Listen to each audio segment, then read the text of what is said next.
مبارك لكم هذه المصالحة، ومباركة جهود الخيرين في رجا فريد أبو يعقوب وسيف محمود رجا فريد أبو يعقوب وباقي الورثة للمرحوم محمود رجا فريد أبو يعقوب. الطرف الثاني عماد عطا هندي سلطان من حارس تحت رعاية عضو محافظ سلفية الأخ عصام أبو بكر حفظه الله، وبحضور لجنة الإصلاح والخير المركزية وكافة أصحاب الجهود الحديثة التي بذلت لوصول عقد هذا الصلح النهائي في قضية قتل المرحوم رجا فريد أبو يعقوب من بلدة كبر الحارس بتاريخ 14/3/2003 على يد المحكوم عليه عماد عطا هندي سلطان من بلدة حارس.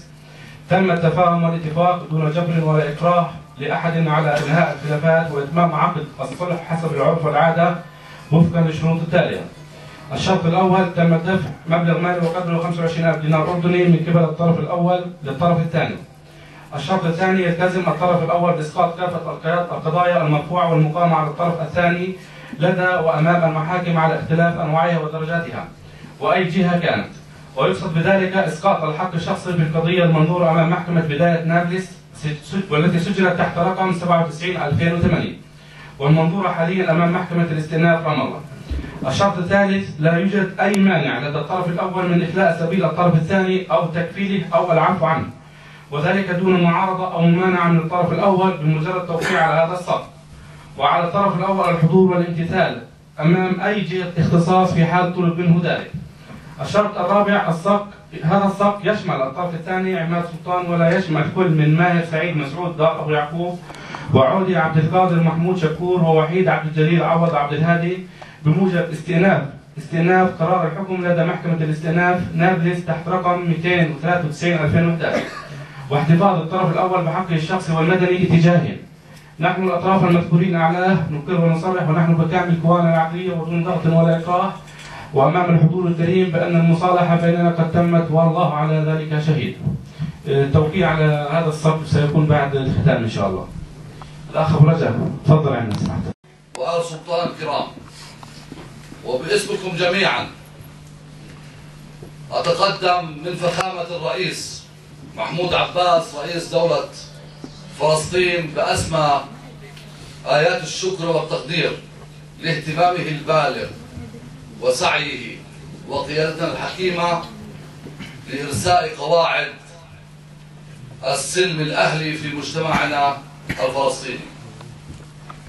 كما أقدم الشكر وعظيم الامتنان للعميد رافع رواجبي على ما بذله من جهود حثيثة ومخلصة لحقن الدماء، ونتقدم بشكرنا أيضا للأجهزة الأمنية ضباطا وأفرادا على جهودهم في حفظ الأمن والأمان.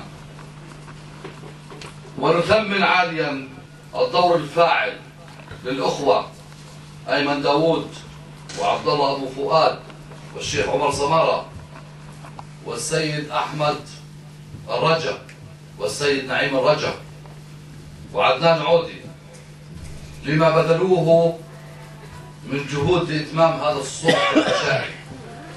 كما نثمن عاليا جهود الأخوة المخلصين والخيرين في لجنة الإصلاح والعشائر وعملهم الدؤوب في حل الخلافات وبث روح التسامح حفاظا على النسيج الاجتماعي وتحقيقا للسلم الأهلي في محافظة سلفيت. وأيضا الشكر للأخوة رؤساء بلديات حوارة وحبلة والمجالس المحلية في عوردة ورأس الطيري لمشاركتكم لنا إتمام هذا الصلح. وباسمكم جميعا أيضا الشكر والتقدير لآل أبو يعقوب الكرام الذين غمرونا بروح التسامح وكرم الأخلاق الأصيل عبر مد أياديهم للصلح والتآخي والوفاق، وكذلك من آل سلطان لما أبدوه من تعاون وصولا لإبرام هذا الصلح. الجمع الكريم يمثل هذا الصلح واحدة. والأستاذ أحمد الرجا على وقبولهم لهذا الصلح، آخذين بقول الله عز وجل: خذ العفو وأمر بالعرف. ونشكر لإخوتنا آل سلطان الذين لبوا ووقفوا عند إعطاء كل ذي حق حقه، نشكر لهم هذا التجاوب. ونشكر الإخوة العيون الساهرة في أجهزتنا الأمنية التي لا تكل في الحفاظ على أمن الوطن والمواطن وإعطاء كل ذي حق حقه. كل الشكر والتقدير إلى لجان الإصلاح وجهودهم المباركة في الإصلاح بين الناس. كل الشكر والتقدير لمدير الشؤون العشائر الأخ أبو نادي الذي يسهر ليلا نهارا مع تنسيقا وعملا مع رجال الإصلاح. كل الشكر والتقدير للحضور الكريم الذين لبوا ليحتفلوا بهذا الإصلاح. وكل الشكر والتقدير لراعي هذا الاحتفال أخونا أبو عدي. والسلام عليكم. أتوجه إلى أهلنا وأحبتنا آل رجاء فريد أبو يعقوب المحترمين بأن نتقدم لهم بالتعازي الحارة، راجين منهم العفو والصفح والمسامحة، حيث أن كظم الغيظ والعفو عن الناس من أهم ما حض عليه الإسلام ومن شيم الرجال. فما زاد الله عبدا بعفو إلا عزا، سائلين المولى عز وجل أن يكون عفوكم هذا في ميزان حسناتكم يوم التلاق. والسلام عليكم ورحمة الله. منكم أمة يدعون إلى الخير ويأمرون بالمعروف وينهون عن المنكر وأولئك هم المفلحون.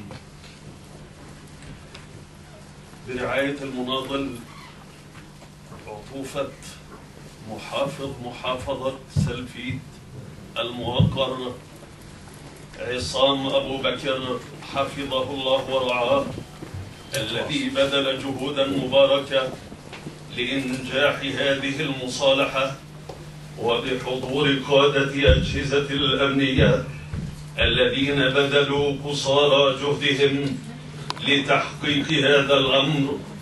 ونخص بالذكر الأخ المناضل اللواء زياد هب الريح، زائد اللواء حازم عطلة، العميد رافع رواجبه، المقدم ليث زيدان، الرائد حسن جابر، ولجان الإصلاح ووجوه الخير والعشائر أدامهم الله جميعا ذخرا لهذه الأمة وهذا الوطن. منهم أيمن داود أبو رامي،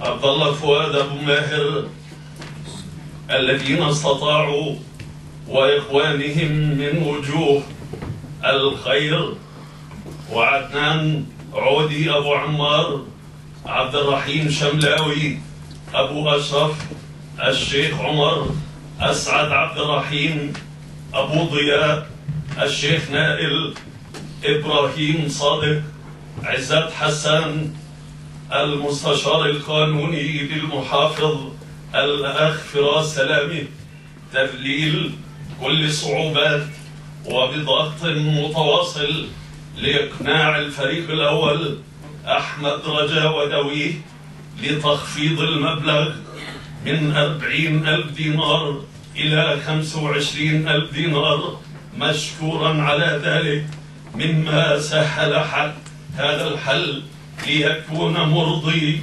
للطرفين لتحقيق المصالحة وتجاوز الخلاف وتجسيد الوحدة وتصفية النفوس، لأن تكاتف الجهود في فعل الخير ووحدة الكلمة والرأي وحسن النوايا لهي دلالة واضحة في التغلب على المحن وتجاوز الصعاب، لأن المصلحة الوطنية العليا تفرض علينا جميعا أن نرتقي بروح المسؤولية لأسمى معاني التضحية والعطاء والتفاني والتسامح والتصافح والتصالح ورأب الصدع ورص الصفوف. فبهذا الجهد المشترك والوعي والصبر وقدرة التحمل والمثابرة تترسخ أواصر المحبة وتتجسد أسمى معاني الترابط والتلاحم ولم الشمل وإخماد نار الحقد والعداوة بين الأهل والأقارب وفتح صفحة جديدة لعهد جديد. فهكذا نستطيع إقامة الحد وبسط القانون والحد من استمرار الجريمة وفرض الأمن والأمان. فباسمي وبأسماء ذوي المرحوم محمود رجاء أبو يعقوب رحمه الله نصفح ونعفو عن عماد عطا ونبارك بهذه الخطوة الجريئة والجهود الخيرة مع موافقتنا على هذا الاتفاق الذي تم الإجماع عليه. كما نثمن ونثني على كل الأوفياء المخلصين الذين شاركونا في صنع هذا الحدث العظيم. كما نحيي هذا الصرح الشامخ محافظة سلفيد عنوان الصمود والتحدي وكل الذين شاركونا هذا الحفل الكريم وهذا العرس الوطني الكبير. عشتم وعاشت الدولة الفلسطينية المستقلة حرة عربية والقدس عاصمة أبدية وعلى رأسها القائد الرمز أبو مازن، ولكم خالص الشكر والله ولي التوفيق. كما ننوه أننا سنتواصل في مساعينا وجهودنا لإتمام هذه المصالحة مع من تبقى ماهر وعودي قريبا إن شاء الله، ولكم خالص الشكر والله ولي التوفيق.